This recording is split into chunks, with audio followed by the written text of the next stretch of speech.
know things about Tester that I could say too.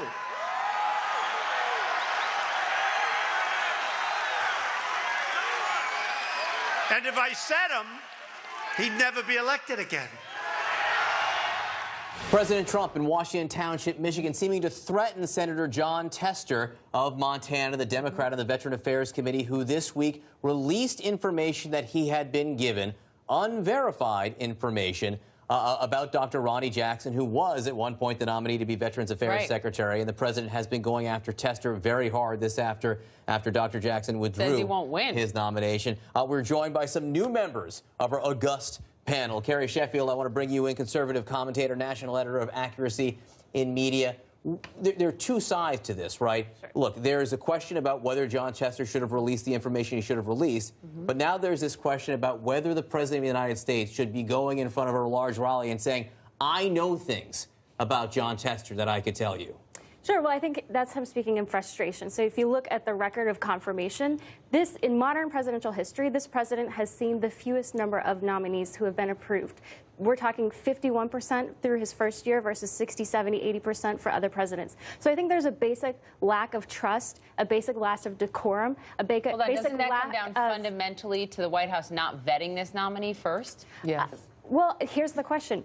Did the Barack Obama White House not properly vet this nominee? No, but what I'm saying, if there was indeed a major, massive, possibly criminal behavior by this physician, why didn't the Barack Obama White House discover this previously? And why didn't Jon Tester flag that at that moment? It's just it's not the previous administration's job to vet the current administration's nominee. Sure, but why in any realm of reality? But Senator Tester, why did not he step up? If he knew this information, how long was he sitting on this information? And so I think no evidence he was sitting on it at all. I mean, our reporters are starting to get this information from something like 20 sources. People continue to come forward. We don't have any names yet, and that troubles me. We should have names on the record soon, or not, if it's not true. But to put this on Barack Obama, my God, Carrie, that is just ridiculous. I also want to point out this talking point about how there are too few Trump nominees getting through is just bogus. I mean, you have more than half a dozen cabinet members who have been accused of using taxpayer money to do extravagant office redecorations and private jet flights. You have lots of other scandals throughout this administration. If anything, there's too little. If anything, the Senate is pushing through nominees too quickly rather than too slowly. It's not these immigrants who need extreme vetting. It's cabinet members, right? And this is a prime example. And his judges are being approved at a record rate after Barack Obama's judges were blocked. So well, you can call it a talking point if you want, but the reality is that the results that these people who have been able to get through is remarkable, and that's why the president.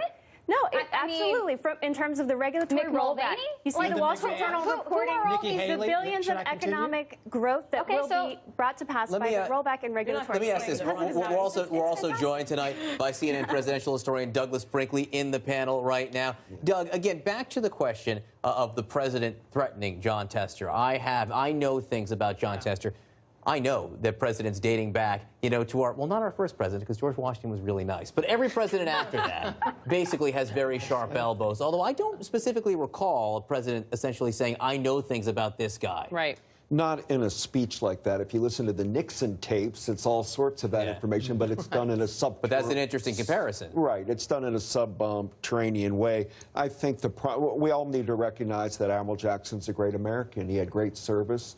He was, beloved by George W. Bush, Barack Obama, and Donald Trump.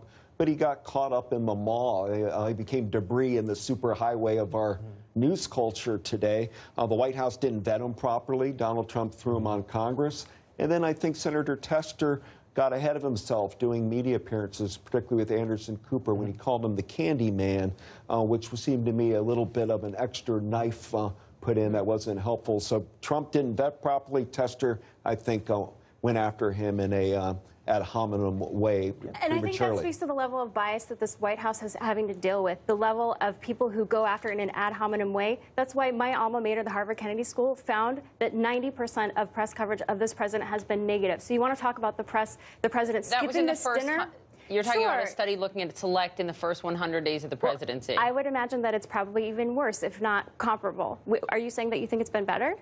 I'm not saying anything other than the fact of you're pointing to a study about the first 100 days. Paris Denard, as a big supporter of the president, where do you think this lands with his now, as John brought up, central question of threatening Tester? I know things about you. Look, I think that Mr. Brinkley was exactly right when he talked about how Senator Tester went after him and calling him the candy man and these ad hominem attacks. And I think it plays to a bigger picture, a bigger point of how we are in Washington, D.C. Whether or not we think that Admiral Jackson should have the qualifications to be VA, that's what the Senate confirmation hearing would have been about.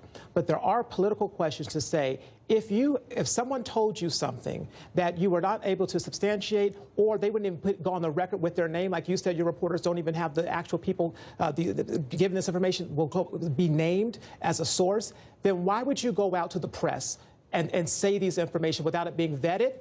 And without it being actually proven to be true, and then the Secret Service comes out and says, there are like 20 accusers, so there's a lot. Can I just go back, Rick Wilson? Not to be a broken record here, I just want to go back to the original question, because sometimes in this presidency things pass, and we just lose sight of them. The president tonight threatened a senator. Sure. I think that's what happened when he says, "I know things about you." Or do you think he was being satirical, perhaps, to say, "Look, I could throw out innuendo. I could be irresponsible." He said, "I know." He said, "I know things about There was no satire on that. This wasn't an elliptical threat. One at a time, and to John's point, and you're right, it is something that shouldn't just be passed by. It should be the headline. This was, to all of us who witnessed it live here. He says, let me just read the quote, read the dramatic reading. "Well, I know things about Tester that I could say too, and if I said them, he'd never get elected again." Right. That wasn't elliptical. That wasn't a veiled threat. That was a threat that was put out on the table directly. And look, this president's style is built out of the New York Page 6, New York Post tabloid media, fronting and beefing with people. And unfortunately for a lot of Washington, that was a sort of alien thing for a while. But the way Donald Trump approached the campaign and approaches the presidency and approaches all these things, the elbows have gotten a lot sharper in this town, and they're going to get sharper still because, look, you don't threaten a U.S. senator. Even a senator in the opposite party, in the minority party, can cause you an enormous amount of friction. All right, guys. Quickly. Go ahead, Jill. John Tester is a family farmer. He's a moderate Democrat. He's popular in his state. He lost a finger famously, I think, in a farming accident. Yep. I doubt very much Barack Obama. Donald Trump knows something terrible about him. I think he's also lying as well as acting like a thug and making Sorry, Lauren, you wanted to say Lauren quickly, then we're taking a break. It would be helpful for you with regard to negative press coverage if this administration could nominate people who are actually qualified for the jobs that they're being nominated for. I mean, Ben Carson has zero experience on housing, okay?